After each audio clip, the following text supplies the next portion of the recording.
почитувана председателка Арбана Пашоли и честит нека ни е овој убав јубилеј 20 години од постојање и функционирање на Комитетот за односи меѓу заедниците во Собранието на Република Македонија. Најпрво сакам да се заблагодарам на честа што ете добив и јас можност да се обратам, иако според мене доволно ќе беше само обраќањето на колешката Георгиевска, бидејќи ние нели овде сме представнички на иста етничка заедница, но сепак честа е моја и ви благодарам уште еднаш за можноста. Како што и претходно кажавте, ова е 7ми состав на Собраниски комитет за односи меѓу заедниците, а втора председателка која што можам со право да кажам слободно тука пред сите дека и тоа како успешно го води овој комитет изминативе веќе повеќе од 3 години и нема да бидам нескромна ако кажам дека во незиниот успех имаме удел, учество и сите ние останати членови на овој комитет. Знаеме дека Комитетот за односи меѓу заедниците е уставна категорија која што произлезе како резултат после постигнатиот Охридски рамковен договор. Се во насока нели да се подобрат односите меѓу заедниците во Република Македонија, затоа што нели во 2001-та бевме сведоци, учесници или жртви на индиректен начин на еден меѓуетнички конфликт во државава. Добро е што сето тоа се надмина. Комитетот за односи меѓу заедниците исто така од 2007 година има и закон за свое работење, кој што во добар дел и се почитува. Јас морам тука само да подсетам на членот 6 од тој закон, кој што мислам дека според моите информации и досега не е никогаш испочитувана. Тој вели дека секоја година Комитетот за односи меѓу заедниците ротирачки предлага и избира нов председател и нов заменик председател на комитетот и затоа на почетокот истакнав дека ние сме тука представници секој на својата етничка заедница, застапеноста е определена со Уставот и нашата работа е само да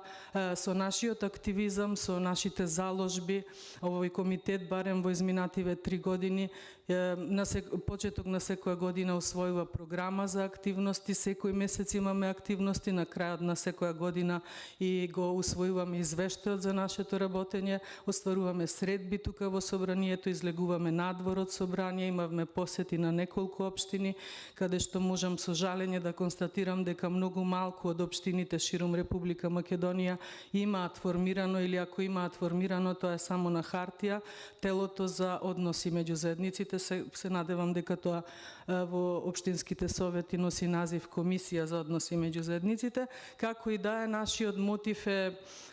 останат исти. Мислам дека Арбана Пашоли успеа со нејзиниот активизам и координирање на овој комитет да го подигне скалилото на работа. Се надевам дека нејзиниот наследник или наследничка само ќе ги следи нејзините или нашите чекори. Сосема за крај сакам само да кажам еден добар пример